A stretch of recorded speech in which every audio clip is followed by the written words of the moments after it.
You're listening to Passions and Prologues, a literary podcast where each week I interview an author about a thing they love and how it inspires their work. I'm your host, Adam Sokol, and today's guest is Lucy Clarke, international bestseller of the latest book, The Hike. She has written several best-selling books that are known as destination thrillers, including One of the Girls, The Castaways, You Let Me In, and several others. Her books are page-turning, edge-of-your-seat thrillers that you are going to want to read in one single setting, and The Hike is no different. It tells the story of four women who go on a holiday to, you guessed it, take a hike in a place they've never been. And what ends up happening is they realize they are not the only ones on the mountain. And I don't want to give too much more away, but again, clear your schedule if you get this book because you are not going to want to put it down.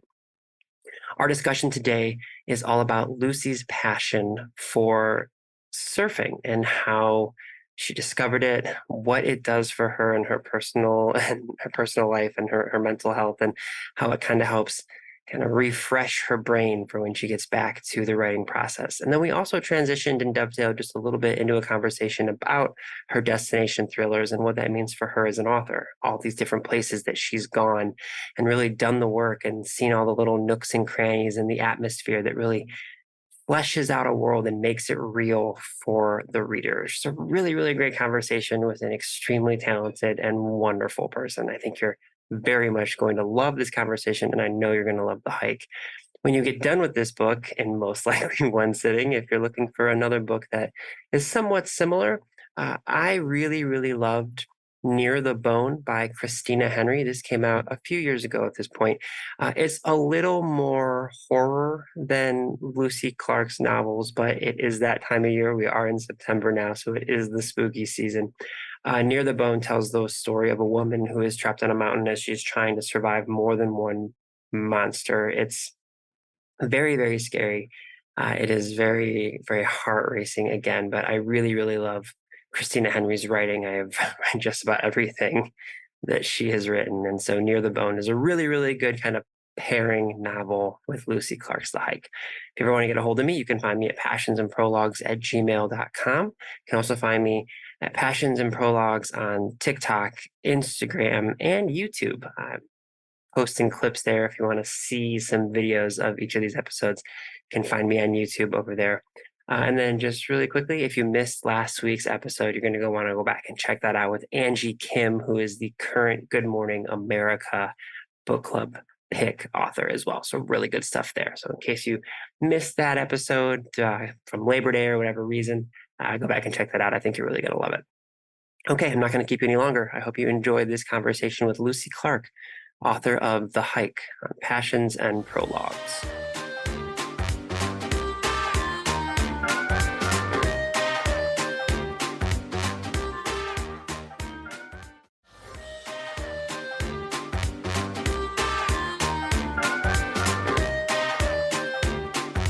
Okay, Lucy, what is something you are super passionate about that we're going to be discussing today? It's going to be surfing for me. Love it. Okay, so let's start at the beginning. When did you first kind of discover this passion for surfing? Was it when you were really small, or was it a little bit later in life? It's been much later, and I think that may be why there's so much passion for it. Mm-hmm. I live in the UK on the south coast of England, and lots of my friends surf, and my husband is a professional windsurfer. My brother surfs. Loads of people around me surf. Mm-hmm. And I think as a sort of teen, it was something I wanted to try, but back then there weren't that many women surfers. And I don't know, I just didn't do it. And then I am now 42. I had children, and once I kind of came out the other side of I've got a 6 and 8-year-old. Once I kind of came out the other side of that, I was just really ready to do something just for me. And and I just got, fit and strong enough to learn to surf. And oh my goodness, I absolutely love it. I think it's wonderful to learn something a little bit later on because there's zero pressure. I'm not going to be entering competitions. I am just doing it for sheer pleasure and joy. And there's no need to look good in my wetsuit. I'm just like out there in windy, whatever conditions, I'll be out there. Hmm. And it's just, I love it. I think it's a pointless thing, like most things in life are. Like if you really drill it down, like, why am I spending so much time doing this? There's no purpose to it other than just pleasure and Hmm. being out there in nature. So that is my absolute favorite thing. I would put it above almost everything. Yeah, no, I love it. And I know what you mean about learning something later in life. So growing up and when I was at university, I was a baseball player and I still love baseball today. But after I graduated, I became a runner. And since then, you kind of mentioned like all the surrounding people in your life being connected to Yeah. surfing. Same thing with my family and running. Like my brother is currently on day like over 1,000 of running in a row outside at least. Yeah. My dad is 73. He just ran a half marathon again this past Oh, year. It's good. like one of those families. And so Yeah. it was the same thing. It was when I graduated from college. I didn't know I was like, I need something to keep myself Hmm. active. But like you said, it's not for like I run races, but I don't really care where I finish. It's all about Yeah. just like the joy A of it. challenge and Exactly. yeah, just something to do that is different from your everyday life, right? Yeah. So approaching it when you are an adult, how do you go about, because surfing is admittedly something I am wholly unfamiliar. I mean, I'm familiar with it in the sense that I know what surfing is, but I have never really done it myself. So how do you go about learning to surf as an adult? What was the process like? Yeah, I mean, for me, because friends and family surf, I didn't go and do a course or anything. I just got a really old board, like a kind of, we call them a foamy board, so like a soft top. Mm, And I already had a wetsuit because I do other water sports. And I think the hardest thing was learning to read the forecast, so knowing when there was swell coming, because where we mm, live, it's not a regular we're not California or Hawaii where you get pretty much waves, every day. But yeah. here you need to read the forecast and know when the swell's coming and be in the right place at the right time. So that was hard. And I would always be like WhatsApping my brother or like, saying like, oh, when are you surfing? Tell me. And Mhm, then once I learned to read the forecast, then I'm just good to go. And I just rock up at the beach with my mhm, board in my wetsuit and just flail around a bit, learn how to paddle, get stronger, wipe out all the time, all of mhm, those things. And I think the joy is just, I had a very small goal, which was to just be able to trim a wave, which is just to kind of like stand up on the wave, but go along the wave face rather than kind of riding it straight into shore. That was my mhm, goal. I said, I want to do that by the time I'm 40, trim a wave. And so I did that. And then you kind of naturally want to progress because it's just so mhm, much fun. And I'm like, I want to ride bigger waves and faster waves and like, have more style and grace when I do it. mhm. So yeah, it's been wonderful. And I've since, we went to Morocco earlier this year, actually for book research, because I'm setting my next book there. But we went on purpose to a place where it's like it's kind of a surfing bay. So yeah, Mhm. just really enjoying it, trying to fit as much in as I can around my writing. And I think it gives you like fantastic contrast to being at the desk and headspace and, Yeah. that kind of like you have to be so in the moment when you are paddling for a wave. So Yeah. No, I love that so much because I know to an extent exactly what you mean. So for me, for running, like, I have a day job that is at a desk. I'm an aspiring writer, so it's either like I'm at my desk doing my day job or I'm working on a manuscript, and it's like it's a yeah, lot of sitting and being connected. And so I think that for me that is running. It's that ability to basically completely disconnect and just yeah. go and be out. And was that something that kind of like you said, that sort of balance between writing and being able to sort of move your body and be out Mm. amongst the world and focus? Did you feel that right away? Because I will fully admit, from a running standpoint, I did not feel that like quote unquote runner's high for a while. Yeah. So for you, did you notice like, oh my God, this is something right away, or was it something that was sort of learned? I think I've always known about myself that I need that balance of like physical movement and desk. I'm kind of like quite an outdoorsy person. So before I was surfing, I would be running or hiking Mhm. or paddleboarding or doing something. And even if it's just going for a walk, because I think if you're lucky enough to be able to write for a full day, and I know most people are squeezing it around other jobs, and I Yeah. did all of that as well for years. But right now in my career, I'm able to write. I have kids, so I write while they're at school. And if you've got 8 hours, that's too long to just be sat at a desk Yeah. for me and my personality type. Like, that's no good. So I will always go outside and do something. And surfing, you can't plan in, because it's just when there's waves, there are waves. So I just make sure, like, even if it's just doing a bit of yoga in the garden, or there's always something that I would do every day to kind of break up the stillness, which is good. It helps.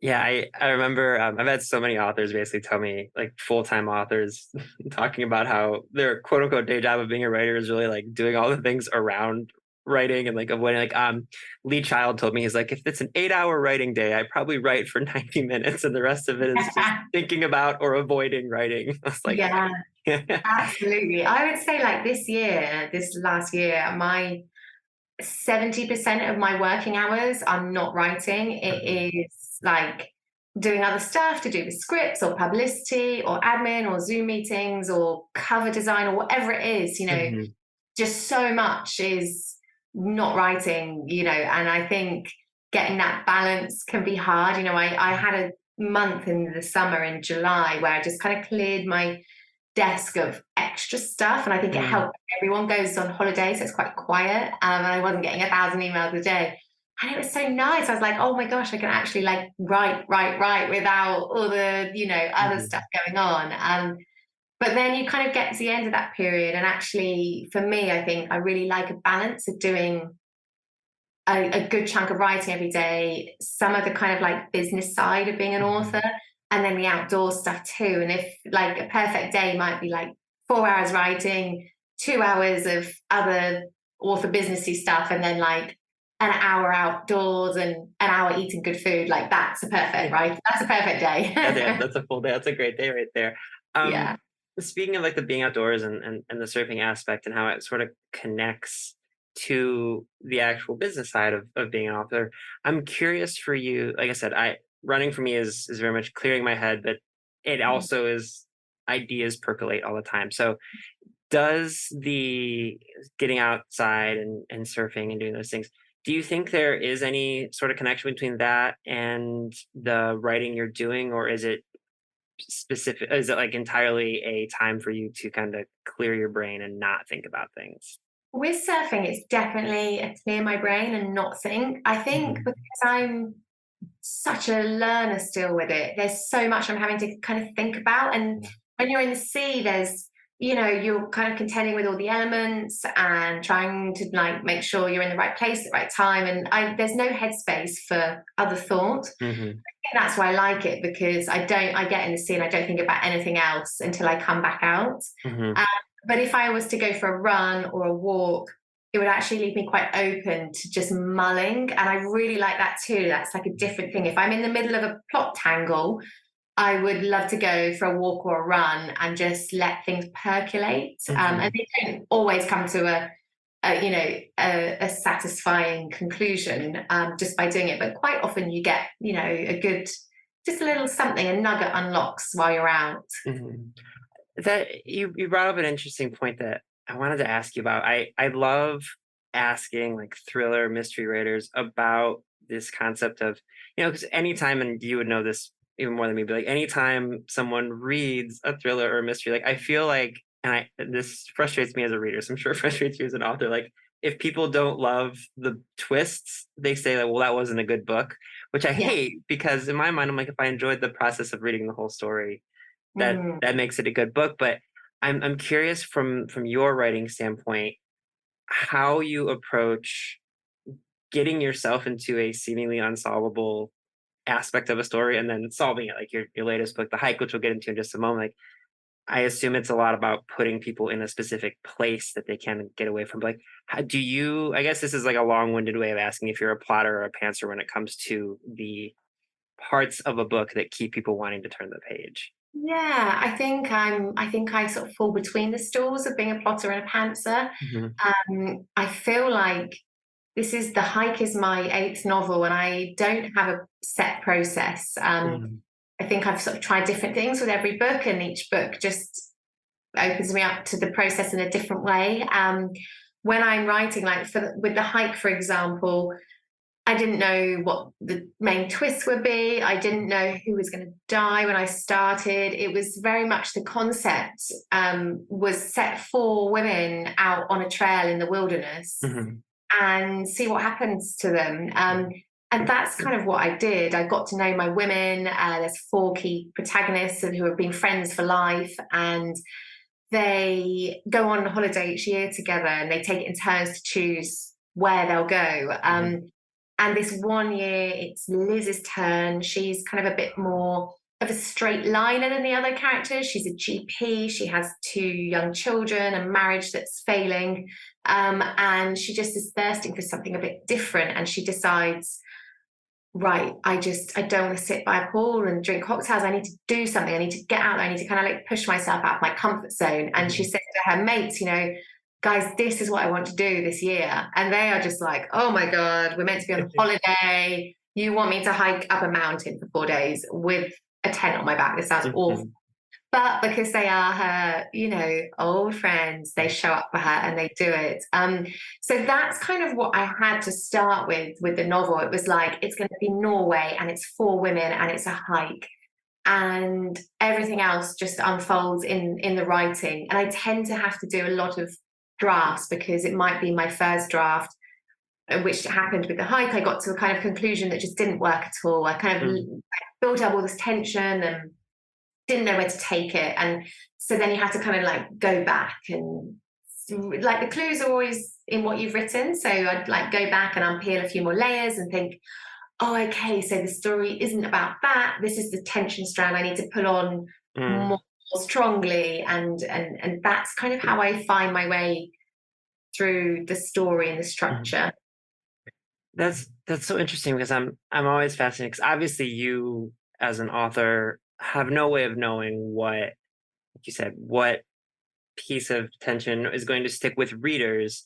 But is it at this point, like you said, having, with this being your eighth novel, have you kind of learned to trust your gut with those types of things? Or is it sort of like, like, okay, if this is like making your heart race, it's going to make a reader's heart race? Is that sort of on track? Yeah, I think where I trust my gut now is that when I come to a problem in a manuscript and I know it's not working and I don't know how to fix it, I think now I don't panic about it. I'm just like, this is my job. Like, it's so frustrating because I want to sit at my desk for however many hours and write this many words, and it doesn't work like that. Some days you're kind of going backwards and unpicking, or and that can be really frustrating those days. But I think with the hike, my experience is I'm writing destination thrillers, is that I know that I want to set up a story where there's lots of different strands of tension. So in the hike, you've got the kind of natural tension of the women and the friendships and that kind of implosion of emotions that might happen out on a trail. So that's one strand. And then you've got another strand of the people that they meet when they first arrive in Norway, and they sleep in a lodge for the first night and they have this kind of big night, and they kind of put the cat amongst the pigeons because there are these four like quite young women in the middle of a lodge with hikers and outdoorsy people, and what kind of impression do they leave and what follows them out on the trail. And then you've got the kind of tension strand from the landscape itself, which kind of promotes a really natural tension anyway, because you're out in the wilderness and there is no cell phone coverage and the weather is changeable. Like, they're just very real things. So as an author, I'm looking at these different strands of tensions and thinking, which one do I want to pull on? I want the reader to feel very much like, oh, there's potential threat coming at all angles. Like, what's the one I need to keep my eye on? Where's the real threat? And that's kind of what I play with. So I suppose as I've kind of progressed through my career, I'm perhaps a bit more confident at playing with the different tensions and not needing to know at the beginning which one will be the real problem. I let that develop. Yeah. So you mentioned, and I love on your website where it basically says like, when you're not on a research trip, it's the real reason you're not. Like, I love like the fact that you mentioned like these research trips are so important. Of course, writing destination thrillers, but with that in mind, you mentioned Monaco before, this one being set in Norway and all the different places you've set your stories in the Philippines and these different places. For you, does a story come out of a location initially, or is it like you mentioned, there's so many different like potential threads and storylines with the hike? And is it, this idea at its core of these women and their like friendships? Or I guess for you, where did the initial idea come from? Was it location or character Mm. driven or sort of like that moment of action? I think I always start with place in all of my novels. So Mhm. I feel like I want to, for me as a writer, I want to be inhabiting a world that I love for the next year, year and a half that I'm writing the novel. So place always comes first. I love writing chewy female dynamics because Mhm. it's what I'm interested in. So I'm normally putting some kind of women, whether it's sisters, friends, it can be a couple, it could be anyone, a solo traveler, someone in a situation, in a place that I'm interested in. Mhm. And they might do something that I love, like hiking. In the new book in Morocco, it's going to be surfing. Like I try and bring in passions of mine or good people that I know. My husband spearfishes, so in a single breath, there's a whole element of that. And yeah, just writing things that I'm interested in because then it makes it fun for me. And I suppose that's just, I have a note on my, you can't see it, but on my notice board, and it says, write the type of book I want to read. And it was my advice to myself when I started before I was published, just Mhm. to literally write the sort of book that I would enjoy reading. And you Mhm. hope then that there will be other readers that share your taste. And Mhm. that's kind of it, really, the Yeah. focus. No, I love that actually. The manuscript that I'm like querying and editing down now, it was the same thing. Like I basically put a tweet out in the world. I was like, I wish there were more books about X thing. And like one of my author friends like screenshotted it and texted me and they're like, so write it. And I was like, oh my God, it Really was like a light bulb went off. Yeah, I love that. And I have to imagine, especially with it being because I've talked to so many authors who say like, before you get published, it's your dream to get published. And mm, then if you are, you do the work and you're fortunate and like there's a lot of things that come together, like if you get published and then it becomes your career, now mm, it's your career. But it's so interesting because writing and storytelling is this medium where like yes, it is the thing that you do that like, quote unquote employs you, but if it just becomes like another job and you lose the interest, people are going to be able to notice that. So I love what you said about still like finding things that are passionate for you because that bleeds through in the work. Yeah, I can't imagine wanting like deciding like okay, I'm going to write another book. Like these people who will write like 40 books in a series and like yeah. it's always stuns That me that they're doing. that's work. That's work. And I Yeah. want writing to always be a passion. Hmm. And I think as soon as it stops becoming that, then I'm out because it's a really hard job. If there's not passion in it, it's Hmm. I don't know, there would be no pleasure. So, and that's not to say that every day at my desk is joyful because there's really hard stretches, of course, when you're struggling with a book. But I think, yeah, I that to me, I think the way to keep that passion there is to write about things that I love in places that I love, and I also try and make my work environment a real pleasure as well. So I Hmm. right now I'm at home in my home office, but I do all of my kind of business side of writing here, but I actually do most of my writing in a beach hut, Hmm. which is like a 10-minute cycle from our house, and there's no Wi-Fi, and it's right on the sand, and it's like 20 paces to the sea, and it's Hmm. remote and cut off, and yeah, and that's a really lovely place to write. And it makes, when I've got a writing section of my day, I'm like, yes, I'm going to go and write at the beach hut. Hmm. And it becomes a pleasure. And I think when you have a smaller amount of time to write rather than a whole 8-hour day, it's great because I remember reading something Elizabeth Gilbert said, and it was about having an affair with your writing. Like Hmm. that's how you should treat it. It's like that moment you sneak into a corridor with a stolen like 15 minutes or whatever, and that passion does is there when you're like, I've had a really busy day doing X, Y, and Z of other stuff and in meetings or whatever, Hmm. and now I've got like 2 hours and I'm just going to write, and that keeps it exciting. Hmm. So speaking of that excitement, what was the most exciting part about writing the hike? Like, was it, like you said, kind of finding these different levers to pull and places to focus attention on? Was it discovering a new place in Norway to put the story. I guess like what excited you most about writing the most recent book? I think the research trip was absolutely the best part. I went off for 5 days with my husband, and we hiked with just all our gear on our back. And when we were out on the trails, we didn't see a single person for 5 days. It was just deeply remote. We were out of season as well. And you come across in Norway these cabins, which I write about in the novel, called DNT cabins. And they are free. Well, they're not free. You could just pay like a very small amount to stay in them. And it's whoever turns up can stay.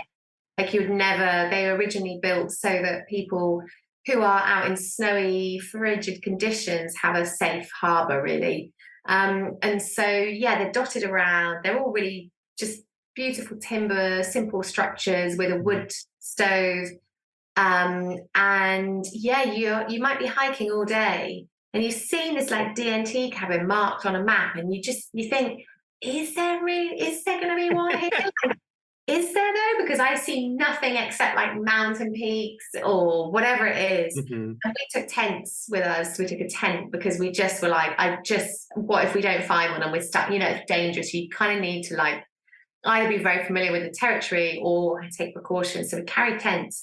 But lo and behold, the DNT cabins are there in the most insane places, and the door is left unlocked. So you get to this fairy tale wooden cabin. You've hiked all day. You're hungry. You're probably wet and cold. And we would see this like beautiful little wooden structure set on a mountain plateau. And it's kind of like held into the ground on just like two suspension wires because it's so precarious, the position. And you kind of go to the front door and you're thinking, is it really going to be unlocked? Like that's what I read in my research, but is it going to be unlocked? And then when you push the door open, your next thought is, oh my God, who's going to be in here? Because we're in the middle of nowhere and that's terrifying. And you get in and, when we were there was no one else in these cabins, and you light the fire and you start making your noodles on the stove. And then the light goes. And then my next thought is, who's going to arrive in the middle of the night? So you've got all of these feelings, and I think being there and having that experience really brought to life the setting for me and helped me into my character's headspace and their emotional territory that they would feel when I'm putting them out there in this hike. Was this a place that you had been to? Like, had you been to Norway before? Yeah. I was just imagining like going out on this hike with someone else and like even like having that experience, just being like, okay, we've got a map and in theory there are cabins out there. Yeah, I mean, honestly, that's as basic as it was. We went, my husband's, he's a really good travel companion. He's very easygoing. He carries more share of his luggage, which is always good.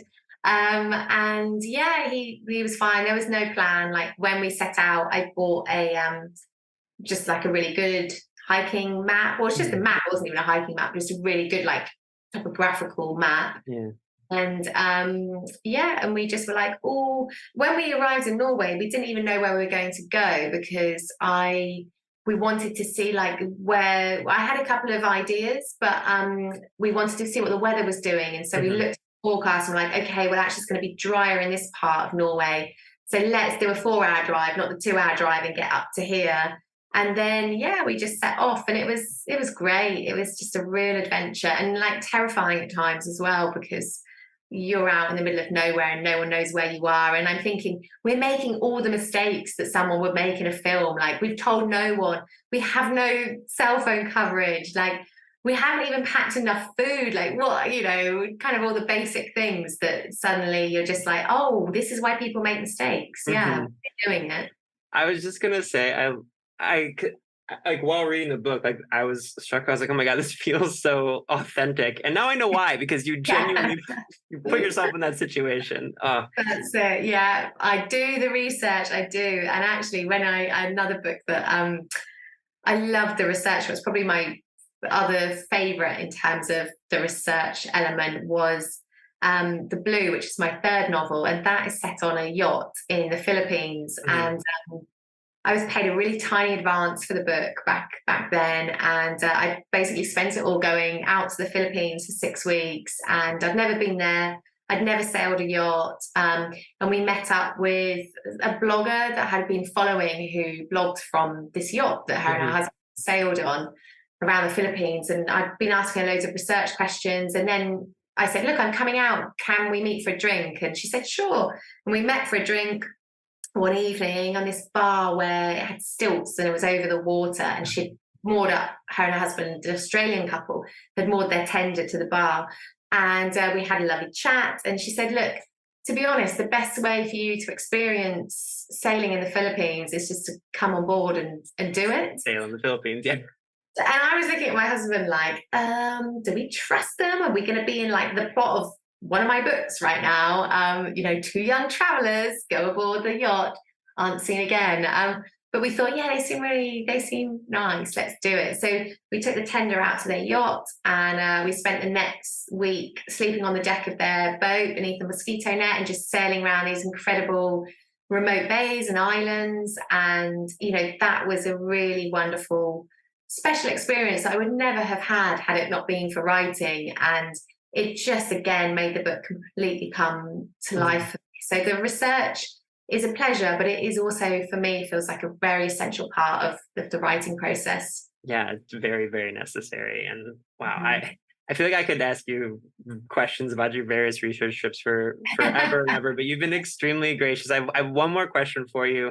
I always have the author kind of leave our conversation with just a recommendation of any kind. It can be a book, it can be a TV show. I've had people say go for walks more often, but just something you would like to recommend that people do or know about a little bit more than they may know right now. I feel like, if I am to just recommend a book that I've loved, probably my favorite book of the year so far is Tomorrow and Tomorrow and Tomorrow. And I've just finished reading it. It's about gaming, which is not something that I do or have any experience of. But more than that, it's about friendship and the creative process. And I just loved this book. It's incredibly compelling. The characters are beautiful. It just really opened my eyes to the creative process in a very different art form. And I had perhaps been a little bit snobbish about gaming and just thinking guns, and I don't want my children doing it and all of that stuff. But actually, to learn about the process of it was fascinating, and it really does seem like a true art form. So I would recommend Tomorrow and Tomorrow and Tomorrow. I wholeheartedly agree with that. It's such a wonderful book. Yeah. So Lucy, the hike is so wonderful. People are absolutely going to love it. I can't thank you enough. Thank you so much for joining me today. Oh, it's been a pleasure. Thank you for having me.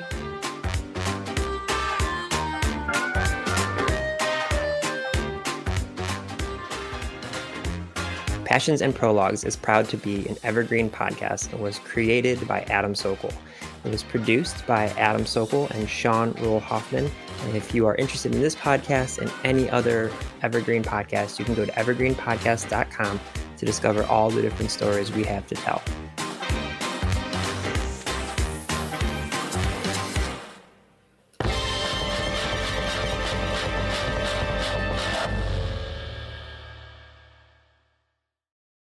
Hi there, I'm Heather Drago. And I'm Sarah Saunders. We host the podcast, That's a Hard No, about saying no and setting boundaries. So you can become that true and empowered you that this world needs. Saying no isn't just okay. It's the key to living an authentic, fulfilling life. I'm a licensed professional clinical counselor. So while this podcast is in no way a replacement for one-on-one therapy, I suppose I know what I'm talking about. I'd say so. We talk about learning to say no and set healthy boundaries and how it impacts mental health, physical health, relationships, parenthood, and more. Subscribe wherever you get your podcasts and visit our website, hardnopodcast.com. We're here to help you find your no and say it unapologetically. That's a hard no.